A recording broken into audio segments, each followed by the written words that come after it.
Those who know the right questions must reach those asking the wrong ones, and sometimes even the lost. I protect my identity because truth has a body count. Welcome to the Anarchist File. Welcome to Earth, kid. You made it. You were born into the world's most elaborate video game, except nobody handed you the controls. They handed you a Netflix subscription, a $100,000 student loan, and a vague promise that if you worked really hard, some balding guy in middle management might let you touch a company-branded fleece vest. You've been lied to since birth, smiled at, pacified, participation trophied straight into adulthood where the rules were already written by people who look nothing like you, live nothing like you, and sure as hell aren't worried about gas prices. And here you are, staring at rent hikes like they're weather reports, clocking in, clocking out, and trying to make sense of a world that rewards the incompetent if they have a trust fund and punishes the smart if they're born in the wrong zip code. This video isn't for the sheep. They've already made peace with mediocrity. I'm not here to inspire you. I'm here to slap you awake. Because the truth is ugly, and it doesn't come with a trigger warning. The economy is rigged. The game was bought and paid for before you ever had a chance to roll the dice. You are not a player. You are the resource, the fuel, the compliant unit, who trades hours for dollars in a system where the dollars are fake and the hours are forever. You were raised to believe in democracy, in fairness, in the American dream. And somewhere between your third booster and your fifth prono, you started noticing that the dream costs more than it's worth, and you can't return it. So buckle up, because over the next hour I'm going to show you exactly how the system works, how the elite designed it to extract maximum value from you, while making you feel like it was your idea. We'll talk regulation, inflation, debt, and the myth of the middle class, all the stuff your teacher skipped, because it might have made you question the chains around your neck. You want to understand why your life feels like a treadmill that only speeds up when you rebroke? You want to know why the land of opportunity feels like a subscription service you can cancel? Let's get something straight off the bat. Regulation is not your friend. I know that's not what your civics teacher said. She told you regulation protects the little guy, that it reins in corporate greed, that without it, Jeff Bezos would be selling uranium popsicles to toddlers on Prime Day. Cute theory. Reality? Regulation is how the ruling class cements their advantage while tossing you scraps from the table. It's not a shield, it's a moat. You think a 200-page federal compliance form is stopping ExxonMobil, please? That's their morning Sudoku, but your friend's landscaping business just folded? Because he couldn't afford the green disposal permit for dumping a few bags of lawn clippings. That's the point. Make it expensive enough to play, and only the kings stay in the game. Everyone else? Collateral damage. The rules are written by lawyers, pet in yachts, passed by politicians with insider trading portfolios that make hedge funds look humble, and enforced by bureaucrats who couldn't survive 5 minutes in a real market. The result? Regulation that crushes innovation, kills small businesses, and consolidates power at the top, all while selling itself as moral virtue. But it gets dumber, because you voted for it. You and the millions of proud sticker-wearing simpletons who march into booths every election thinking they are you making a difference, and end up authorizing their own exploitation. You gave power to the people who promised change, and all they changed was the location of the exit sign after they locked the doors. Vote for regulation, they said. Make greedy corporations pay. You did? And now you re-shocked that eggs cost more than your first car and your favorite mom-and-pop shop got replaced with a Chase ATM and a yoga studio named Salt. Let me spell it out for the slower viewers. Regulations don't hurt the powerful. They are written by the powerful. They hurt you. They strangle your options. They inflate your costs. And they sell you the illusion of safety while tightening the leash. This isn't a democracy.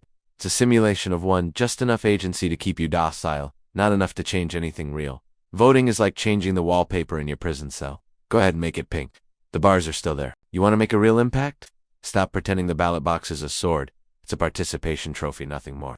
The real power is upstream in capital, in influence, in being too important to jail. Still think voting matters. Tell that to the pharma exec who made $90 million while your grandma died alone in a lockdown nursing home. Tell it to the hedge fund manager shorting your pension. Tell it to the lobbyists who write bills on Tuesday and cash checks on Wednesday. You didn't elect your rulers? You ratified them. Let's talk about money. You probably think you know what it is. You were taught money is a store of value, a medium of exchange. Sounds noble, right? Like a trust fund in your pocket? Something solid? Real? Wrong? Money today is a joke? A confidence game? A fiat-backed IOU that only has value because you still believe the magician pulling quarters from your ear is actually doing magic. Newsflash, he's not. Your money is backed by nothing. Not gold, not oil, not productivity. Just bives, coercion, and a bunch of suits at the Federal Reserve tweaking interest rates like blindfolded chimpanzees on ketamine. The dollar isn't wealth. It's a coupon for access to real things. And that coupon gets weaker every year. Inflation, boys. the polite term for we stole your purchasing power and dared you to notice. And you didn't. You blamed prices. You blamed supply chains. You blamed the Ukrainian wheat ferry and the weather in Sri Lanka. Anything but the obvious. The truth is simple. The government printed trillions of dollars that didn't exist, tossed them into circulation, and now every dollar in your hand is worth less because it's competing with counterfeit clones made by the state. Imagine a Monopoly game where one player prints his own money on a home printer. That's the U.S. Treasury, and you're still trying to pass. Go and collect your sad little paycheck while bread costs $6 and your landlord just raised rent because the market is hot. No, genius. The market's flooded with fake cash. But here's the kicker. They want you to misunderstand inflation. They want you blaming greedy companies or market failure. Because if you ever figured out that inflation is just stealth taxation, a way for the government to tax you without passing a bill, you'd grab a torch. Think about it. They give you stimulus checks and pretend they're doing you a favor. You cash it. You feel rich, and then prices double, your savings get vaporized, and you're back in the hole. Only now, you're thanking them for it. Stockholm Syndrome, with a debit card. And the media plays along, of course.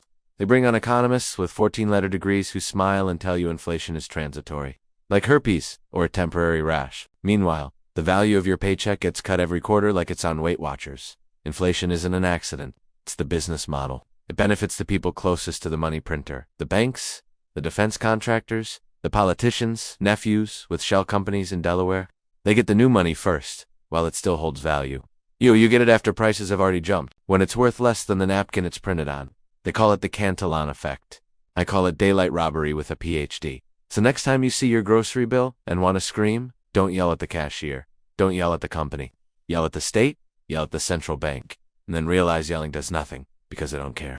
Inflation is the plan. You are not collateral damage. You're the target. Still think you're free? You're a tax donkey in a gilded pen, marching in circles and braying about who to vote for while the feed bucket gets smaller every year. But I haven't even gotten to the best part. You're not just broke. You're in debt. Ah, yes. Debt. The invisible cage that smells like freedom because they let you pick the color of the bars? Stainless steel or rose gold, sir. They told you debt was a tool, an opportunity. Good debt. Even as if there is such a thing as being voluntarily owned by a faceless institution and calling it empowerment. You believed them. You signed the dotted line like a good little citizen, and now you've got a bachelor's degree in gender studies and a 30-year financial relationship with a company that doesn't know your name but knows your FICO score. Congratulations. You're modern royalty. King of your own debt dungeon. Let's be clear, debt isn't just money you owe. It's time you haven't lived yet. It's hours you haven't worked. Experiences you haven't had, breath you haven't taken, already sold, already claimed. Your future mortgage to fund a present you could barely afford. That's the scam. They dangle the goods, the degree, the car, or the one-bedroom luxury apartment with granite countertops and a shared laundry room, and you bite, thinking you're leveling up. What you're really doing is getting cuffed. They own you now. Not outright. They're smarter than that. No chains, just payments. Payments on your house, your car, your education, your phone, your fridge, your furniture. You, Don T., own your lifestyle. You rent it from lenders who charge interest on your self-worth. And here's the sickest part. You think this is normal? You think it's adulthood? You think debt is some rite of passage, like losing your virginity or growing chest hair? Bro, that's not maturity, it's indoctrination. You've been taught to see bondage as progress. Slavery with benefits. But it's worse than slavery. Slaves didn't have to build their own cages and post selfies from inside them. You do. You post your new iPhone with the hashtag #blessed while paying $27.99 a month for the next 2 years, just in time to trade up and repeat the cycle. You are leasing your status from people who make more in interest off your weakness than you will ever make off your labor. The elites love debt. It's how they own the masses without ever touching a whip. They don't need to chain you to a wall, they just approve your loan. And you celebrate it. You pop champagne when your mortgage gets approved, not realizing you just signed up for 360 months of servitude. You cry at graduation, not realizing you be cutting checks to Sally Mae until you pushing 40. You finance the car, the ring, the wedding, the honeymoon, the baby, all with money you don't have, for things you can't keep, to impress people who don't care. It's all debt, wrapped in glitter, sold as freedom. But don't worry, they've got a payment plan for your discontent, too. Just sign here. 0% APR for the first 12 months. Then we raise the interest every time you question whether this is a life or a sentence. Meanwhile, the people writing these contracts, no debt, just assets. They use leverage. You use liability. They borrow to build. You borrow to breathe. They write off yachts. You write apology texts to your landlord when rent's late. This isn't just a wealth gap. It's a freedom gap. You are not poor because you don't earn enough. You are poor because your labor is taxed, your money is inflated, and your future is already sold, wrapped in a bow, and delivered to BlackRock with a coupon for your soul. And now comes the final illusion. You think you're middle class? Let's end the fairy tale. There is no middle class. What you call middle class is just a padded holding cell for people too poor to matter and too comfortable to revolt. It's a psychological trick, the velvet rope section of the serfdom theme park, where the peasants get just enough cheese to forget they're still in the maze. You think you're free because you can buy a Dyson vacuum and stream Game of Thrones in 4K? You think you're thriving because you've got a Costco membership and your Honda has Bluetooth? But make no mistake, you own nothing, you build nothing, and you pass down nothing. You were sold a narrative. The middle class was never meant to last. It was built after World War II, like a tourist attraction, a temporary exhibit that let factory workers buy homes and raise kids on one salary, and you came in at the end. You showed up to the party when the lights were already on and the DJ was packing up his gear. You missed the boom, you inherited the cleanup. And yet, you're still playing the role. Still cosplaying as a class that hasn't existed in decades. They tell you to go to college, get a job, buy a house. So you do, but the job doesn't cover rent. But the degree costs 6 figures. And the house is owned by a hedge fund that bought 800 homes in your city sight unseen with cash. Middle class. Please. You are renting your lifestyle from your masters. Your car is leased. Your apartment is financed. Your phone is on a 24-month plan. Your health insurance is a joke. Your savings are negative. You have no assets, no margin for error, and no idea how precarious your position actually is. But you dress nice, you smile, you go to brunch. It's all theater, and they count on that. The illusion of security is how they keep you docile. Comfortable enough to stay quiet, broke enough to stay busy. The second you get a little breathing room, they jack up interest rates, inflate the currency, or regulate your industry into the dirt. You are managed, you are milked, and when you're no longer useful, they replace you.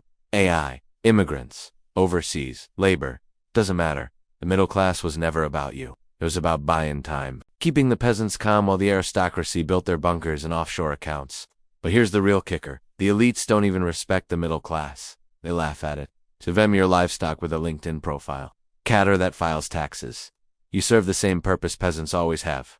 Generate labor, consume product, and maintain the illusion that upward mobility is real. Spoiler, it's not. Upward mobility is a lottery ticket. They wave in your face while they grease the ladder and pull it up behind them. You think you're climbing, you're not. You're running on a hamster wheel with a diploma stapled to your chest. The rich don't climb ladders, they build elevators. And they don't stop on your floor, so what now? Do you keep pretending? Do you keep financing your own delusion because the truth is too heavy? Or do you wake up? Wake up to the fact that middle class is just the name they gave the herd that has realized it has headed for slaughter. Wake up to the fact that your stability is a leash. Wake up to the fact that if you don't own capital, you're being eaten by it. This system doesn't need you to be poor. It needs you to think you're not. Because the best slaves are the ones who believe they're free. So now you know. You've seen behind the curtain. You've read the fine print on the human rental agreement they call society, and it should piss you off. Because this isn't just an economic system, it's a trap, a psychological operation, a slow bleed you're supposed to call normal. You were born into a rigged casino and told to work hard, save, invest in your 401k. And maybe, just maybe, you'd be allowed to leave with enough chips to die comfortably. But you're not the house. You're not the dealer. You're not even the player. You're the table. Everyone else is eating off you. Your labor, your time, your productivity, harvested like wheat, taxed like sin, and discarded like trash when you're no longer productive. That's what it means to be a modern citizen, a well-fed farm animal that thinks its butcher. Yo, you don't escape this by voting. You don't escape this by begging. You escape by seeing clearly. The rich don't follow the rules. They write them. They don't save. They own. They don't work for money. Money works for them. That's not greed. That's the game. And you either learn to play it or you get played by it. You've spent your whole life being gaslit, told to trust the system, trust the process, trust the experts. But the experts are paid to lie. The process is a treadmill. And the system, it was never built for you. It was built to contain you. Now here's the good news. Once you see the cage, you can pick the lock. It starts with awareness. You stop consuming like cattle. You stop financing your own chains. You stop worshiping the fake idols they hand you, the politicians, the billionaires, the celebrity puppets reading scripts between Botox injections. You start building your own leverage. You start stacking skills. You start owning assets. You learn the game they've been playing while you were distracted by TikToks and outrage bait. And no, I'm not saying you become some doomer recluse in a bunker. I'm saying you become sovereign. Financially, mentally, spiritually. You stop asking permission to exist. You stop looking for validation from a world designed to profit from your confusion. You wake up, and when you do, everything changes. Because the game doesn't scare you anymore. the rules don't bind you. And the people who used to manipulate you, they lose their grip, because you can't enslave someone who knows they're free. So what'll it be? Another decade on the treadmill, chasing promotions that don't matter and lifestyle upgrades you can't afford? Or will you choose to see, to opt out, to build, to own? The economy is rigged, but your mind doesn't have to be. Welcome to the real world. Now go burn their paper, kingdom to the ground. The story isn't over. This was the Anarchist File.